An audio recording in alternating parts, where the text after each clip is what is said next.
آج ہم پیر حسن کبیرالدین کی مستقبل کی خاص طور پر آنے والی ایک بہت بڑی جنگ سے متعلق پیشن گوئیوں پر ایک گہری نظر ڈال رہے ہیں۔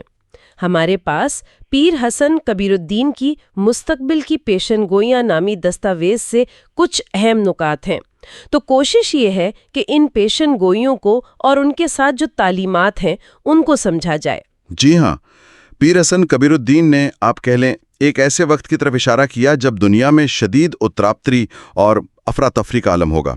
ان کے مطابق اس دور کا آغاز ایک خاص گروہ کے طاقت میں آنے سے ہوگا۔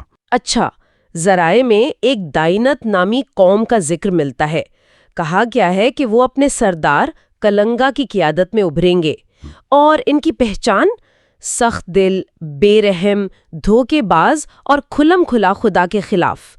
یہ تو کافی سنگین تصویر کشی ہے۔ بالکل، لیکن دلچسپ بات یہ بھی ہے کہ ذرائع یہ بھی بتاتے ہیں کہ انہی میں ایک نسبتاً نرم مزاج گروہ دانو وہ بھی موجود ہوگا، مگر مسئلہ یہ ہوگا کہ ان دونوں گروہوں یعنی دائنیت اور دانووں کے درمیان نظریاتی اختلافات بہت بڑھ جائیں گے، اور اسی سے پھر ظاہر ہے تصادم ہوگا۔ اور اس تصادم کا، اس لڑائی کا انجام کیا بتایا گیا ہے؟ ذرائع کے مطابق تو اس کشمکش میں دانو کو شکست ہوگی۔ کچھ کے بارے میں کہا گیا ہے کہ وہ دشمن سے جا ملیں گے، کچھ مارے جائیں گے، اور بہت ہی کم ہوں گے جو یوں سمجھیں وفادار لوگوں میں پناہ لے پائیں گے۔ تو یہ ایک بڑی ٹوٹ پھوٹ اور تباہی کا منظر ہے۔ اور یہ جو کلنگا کا کردار ہے، ذرائع کہتے ہیں کہ وہ خود اصل میں دانو میں سے ہوگا، لیکن پھر وہ دائنیت کا رہنما بن کر سب سے بڑی طاقت بن جائے گا۔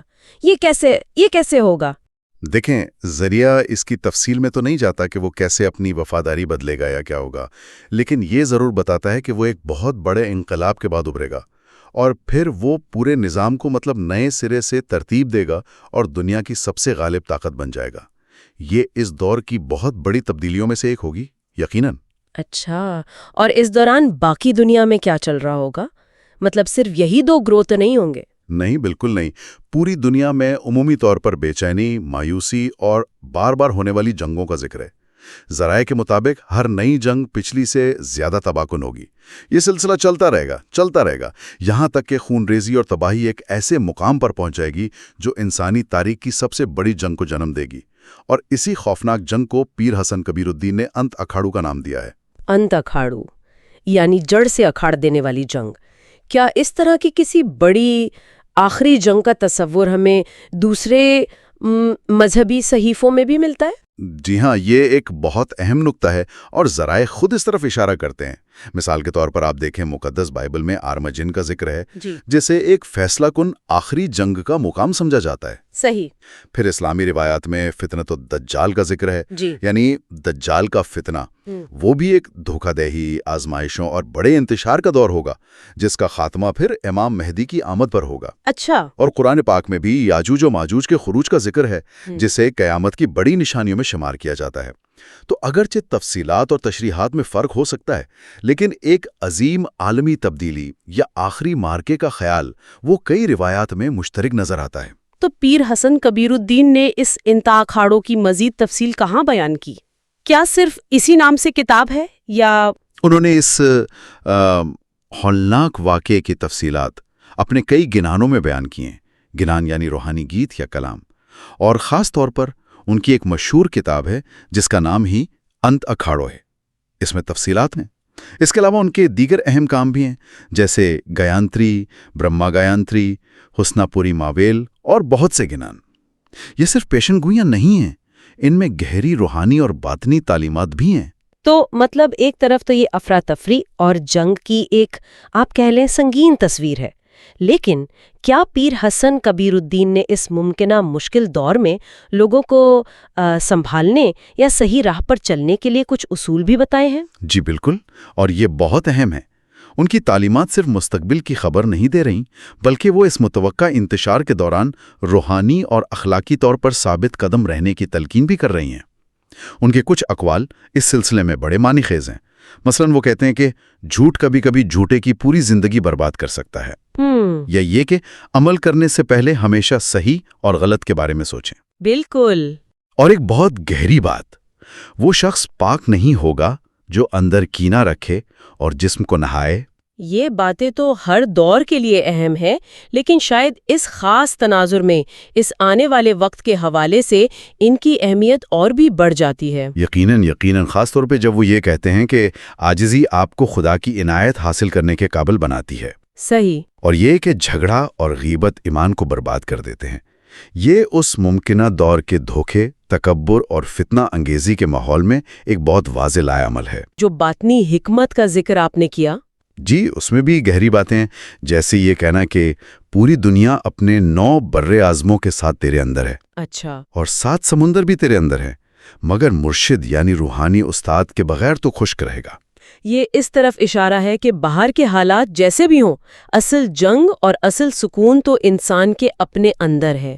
یہ تو بنیادی طور پر ایمان کی مضبوطی، کردار، اخلاقی ذمہ داری، ان چیزوں کی یاد دہانی ہے۔ یہ وہ باتیں ہیں جو وقت کے ساتھ پرانی نہیں ہوتی۔ صحیح۔ اور اسی اقتباس میں ایک بہت دلچسپ بات مجھے لگی کہ ان کی تعلیمات گویا آزمائش کے زمانے میں رہنمائی کے لیے ایک روحانی نقشہ ہے۔ جی ہاں، متن تو یہی بتاتا ہے کہ یہ ایک شدید دور ہوگا، بڑے پیمانے پر افراتفری، دھوکہ دہی، شاید اقدار کی پامالی۔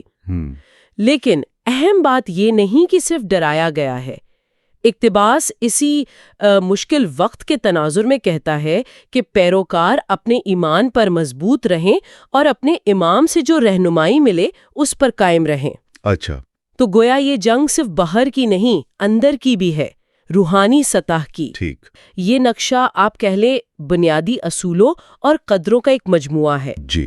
اقتباس خاص طور پر 3 چیزوں پر زور دیتا ہے: سچائی یعنی حق، عاجزی یعنی مانتا، اور ایمان میں ثابت قدمی۔ سچائی، عاجزی اور ثابت قدمی۔ جی، اور یہ صرف وہ کتابی باتیں نہیں ہیں۔ نہیں۔ متن یہ واضح کرتا ہے کہ یہی وہ خوبیاں ہیں جو اس جنگوں کی جنگ کے دور میں، جب ہر طرف آپ کہہ لیں دھوکہ ہو، تو یہ فرد کے لیے ایک طرح سے حفاظت کا کام دیں گی۔ اچھا۔ گویا یہ نقشہ آپ کو راستہ بھی دکھا رہا ہے اور راستے کے خطرات سے بچنے کا طریقہ بھی۔ تو اس کا مطلب یہ ہوا کہ یہ جو اقدار ہیں، سچائی، عاجزی، یہ صرف ذاتی خوبیاں نہیں بلکہ ایک طرح سے بچاؤ کا ذریعہ ہے، خاص طور پر مشکل حالات میں۔ اقتباس تو یہی کہہ رہا ہے۔ یقیناً، بالکل، پیغام بہت واضح ہے۔ جب باہر کے حالات غیر یقینی ہوں، پرخطر ہوں، تو انسان کی جو اصل طاقت ہے، جو پناہ گاہ ہے، وہ اس کے اندرونی اصول، اس کا کردار ہی ہوتا ہے۔ صحیح۔ سچائی اندھیرے میں روشنی بن جاتی ہے، عاجزی آپ کو تکبر کے فریب سے بچا لیتی ہے، اور ثابت قدمی آپ کو ڈگمگانے نہیں دیتی۔ یہی تو عملی حکمت ہے جو ان تعلیمات میں ملتی ہے۔ تو اگر ہمیں ساری گفتگو کا نچوڑ نکالیں تو پیر حسن کبیر الدین کی میراث کم از کم اس اقتباس کو دیکھتے ہوئے صرف آنے والے چیلنجز سے خبردار نہیں کرتی، جی نہیں، بلکہ ان سے نمٹنے کے لیے ایک آپ کہہ لیں لازوال قسم کا اخلاقی اور روحانی لاہ عمل بھی دیتی ہے۔ بالکل، اور اگر ہم اسے صرف تاریخ سمجھ کر نہ دیکھیں تو یہ تعلیمات آج بھی آپ دیکھیں اتنی ہی متعلقہ ہیں۔ آج کی دنیا میں بھی تو پیچیدگیاں ہیں، غیر یقینی صورتحال ہے، معلومات کا ایک شور ہے نا؟ ہاں بالکل ہے۔ تو یہ اصول، سچائی، عاجزی، ثابت قدمی، یہ آج بھی کسی بھی انسان کو اپنی زندگی میں ایک سمت، ایک استحکام دینے میں مدد کر سکتے ہیں۔ یہ صرف کسی خاص گروہ کے لیے نہیں بلکہ یہ تو وسیع تر انسانی تجربے کی بات ہے۔ ہاں واقعی یہ بات تو سوچنے والی ہے۔